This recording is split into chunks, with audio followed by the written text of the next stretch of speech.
बैठे हुए सभी पुण्यात्माओं, ये जो हमारा मनुष्य की देह है, ये एक रहस्य है।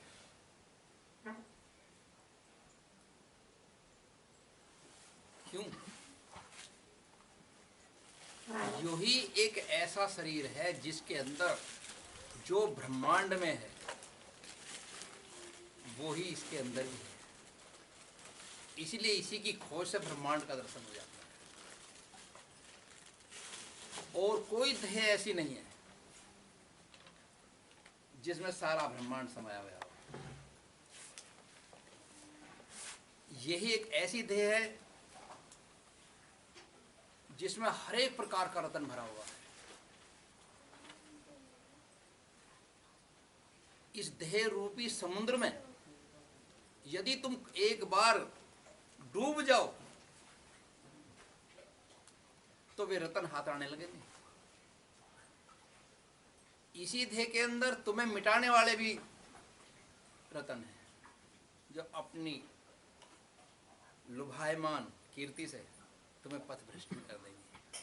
और इसी शरीर में तुम्हें तिराने वाले तत्व भी मिलेंगे जो तुम्हें मोक्ष तक ले जाएंगे और भगवान का दर्शन तक करा देंगे। कितनी बड़ी चीज है ये मनुष्य देह। इसके अंदर परमपिता परमात्मा ने, जैसे मैंने पिछली बार जिक्र किया था, हथेली पे भोजन रखो तो हथेली नहीं बताती कि इसका स्वाद ऐसा है, क्योंकि वो यंत्र यहां है नहीं। वो यंत्र तो जिह्वा पे है। हम बोल रहे हैं, सारा शरीर पे टकरा रही हैं आपकी तरंगे, लेकिन सारा शरीर नहीं बता सकता कि तुमने क्या कहा, क्योंकि इसमें वो यंत्र नहीं है। वो यंत्र कानों में लगाया है तो कान सुनते हैं। ऐसी मेरी आंखें ही सारे संसार को क्यों देखती हैं? क्योंकि परमपिता ने वो यंत्र हमारी आंखों में लगाए हुए है ना। इसी तरह से परमपिता परमात्मा ने अपने मिलने का, अपने देश में चले जाने के लिए एक ऐसी पगडंडी खोल दी है कि यात्रा पे चले यदि कोई तो एक दिन परमपिता तक पहुंच जाएगा। उस यात्रा की खोज करना है। हम नाम परमात्मा का देते हैं कि परमात्मा हम तेरा भजन कर रहे हैं, लेकिन कोई परमात्मा का भजन नहीं कर सकता।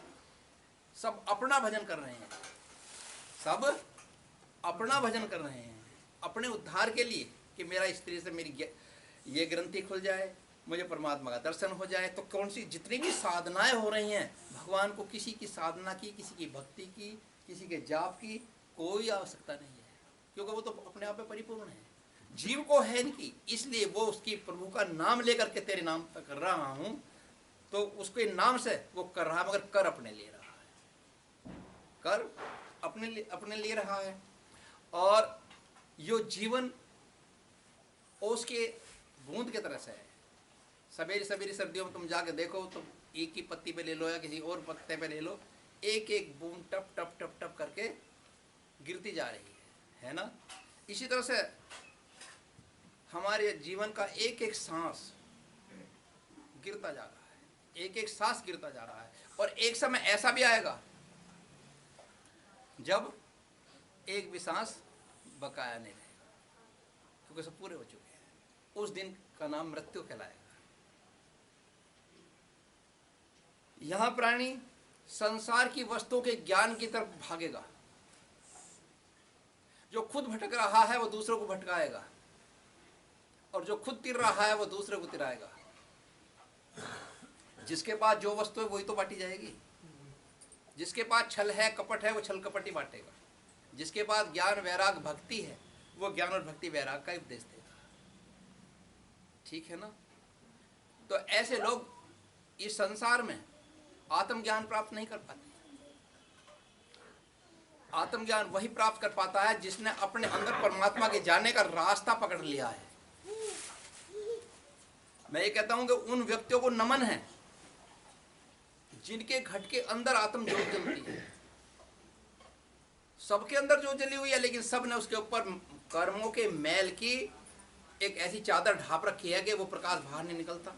तो वे व्यक्ति नमन करने योग्य हैं जिनके अंदर वो ज्योति जली हुई है। नमन उन्हें है जो खुद भी भूखे रहकर और दूसरों को भोजन खिला देते हैं, प्यासे को पानी पिला देते हैं और वस्त्रहीन को वस्त्र दे देते हैं। उन व्यक्तियों को भी नमन है, क्योंकि अगले जन्म में उनके भंडारे लगा करेंगे, क्योंकि यहां उन्होंने किसी को खाली नहीं जाने दिया। नमन उन्हें है जो दूसरों के कष्टों को हरते हैं, उनको नमन है जो दूसरों के कष्टों को यहां हर करके चलते हैं। खुद चाहे अपने को भी थोड़ा सा कष्ट पड़ जाए मगर दूसरे के कष्ट को हर कर चलते हैं। उनको क्यों नमन है? क्योंकि वो ही आगे ऐसी जगह जन्म लेंगे जहां उनके चारों तरफ उनके सेवादार खड़े हुए होंगे। तो ये प्रक्रिया है। नमन उन्हें है जो अपनी आत्मा का उद्धार करने थे, अपनी आत्मा का उद्धार करते हैं और राष्ट्र हित में, समाज के हित में, धर्म के हित में अपना जीवन तक कुर्बान कर देते हैं। उनको भी नमन है, क्योंकि वे स्वर्ग में स्थान प्राप्त करेंगे। ठीक होगी ना बात? नमन उनको है जिन्हें सत्संग सुलभ है, क्योंकि उनकी आत्मा पवित्रता की ओर भाग रही है, ईश्वर के मिलाप की तरफ जा रही है। और जिसको ऐसा में सुलभ होता जा रहा है वो व्यक्ति भी नमन के योग है, क्योंकि उनके अंदर का पुष्प खिलने वाला है। तो ये सब इस तरह के लोग नमन करने योग होते हैं। अगली बात आती है, धन्य कौन है? लिखो, धन्य कौन है?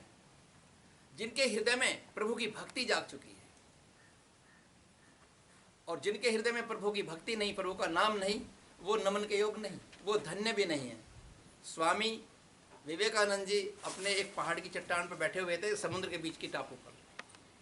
अचानक उनकी बहन आ बैठी, जो वो भी साध्वी थी। उसने आके कहा, भैया आज तो गुरुजी यहाँ है नहीं, कोई ज्ञान चर्चा आप ही कर लो। उसने कहा, तो बहन बैठो, मैं ज्ञान चर्चा करता हूँ। उन्होंने अलग अलग समझाया कि ये जड़ है, ये चैतन्य है। देखो ये जो पक्षी हैं ये सब जड़ योनियों में ही आते हैं, ये तुम्हारे पेड़ हैं ये भी सब, हालांकि ये भी जीव हैं, तो ये जड़ योनियों में आते हैं। इस तरह के पदार्थ जड़ होते हैं। और चैतन्य वो हैं जो तुम्हारी आत्मा के अंदर विराजमान सत्ता है, जो इस जड़ को भी जागृत रखती है, वो चैतन्य है। पूछा, बहन बताओ क्या समझ में आया जड़ और चेतन को? तो उसने क्या कहा, भैया ये जड़ और चेतन का तो मैं साफ जानती नहीं, क्योंकि वो बेचारी अनपढ़ थी, मैं नहीं जानती जड़ और चेतन क्या होता है। पर मैं इतना जरूर समझ गई हूं कि क्या, और जिसके हृदय में भगवान की भक्ति नहीं वो जड़ है, और जिसके हृदय में भगवान का नाम है, जिसके अंदर की ज्वाला, वो जी दीप जो बुझा हुआ है, जल चुका है, वो चेतन है। स्वामी विवेकानंद कहने लगे, वाह तुमने तो वो बात कह दी जो मुझे पीछे हटा गई। हकीकत भी यही है कि अपने अंदर की ज्वाला जलनी चाहिए, और ज्वाला कब जलती है? वो व्यक्ति धन्य है जिसे सद्गुरु तत्वदर्शी मिलता हो।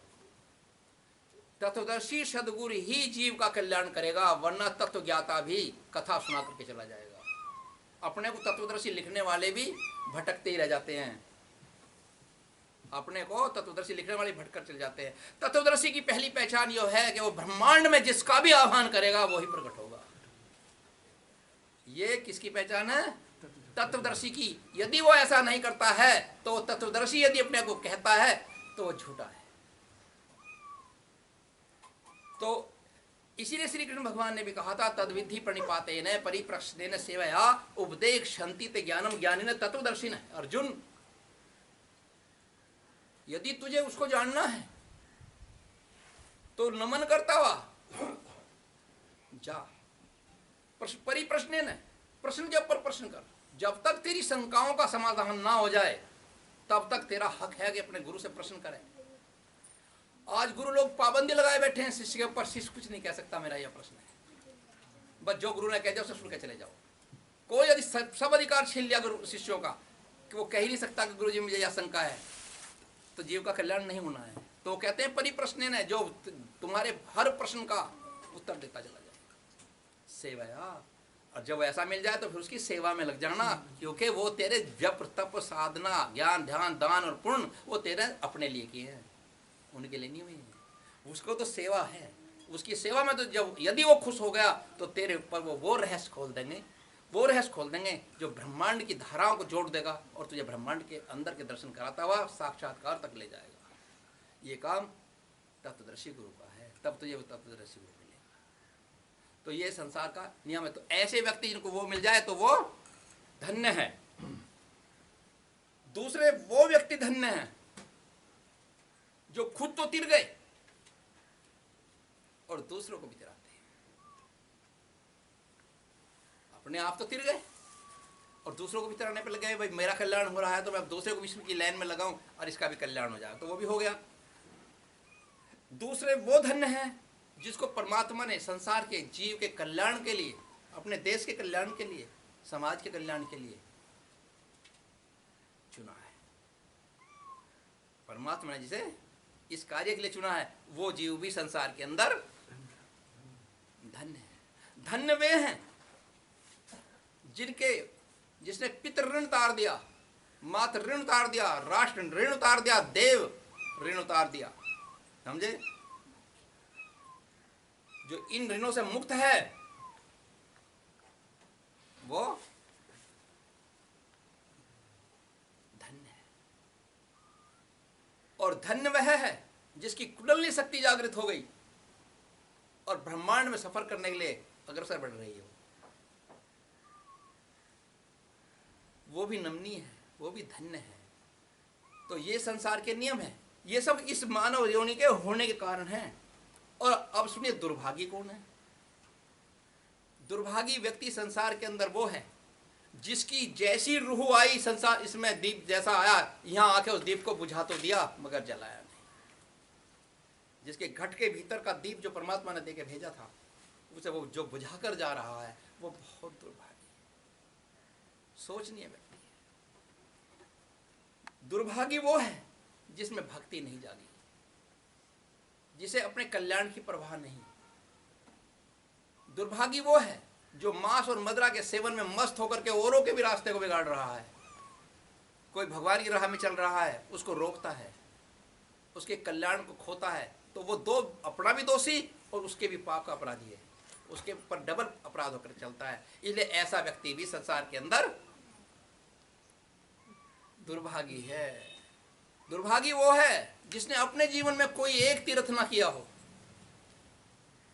जिसने कभी कहीं पुण्य और दान नहीं किया हो, जिसने किसी ऐसे व्यक्ति को जो नंगा फिर रहा है, उसके पास कोई रात्रि में सर्दी में भी कपड़ा नहीं है, उसने उसको देख करके भी उसकी परवाह ना की, ऐसा व्यक्ति भी दुर्भागी होता है।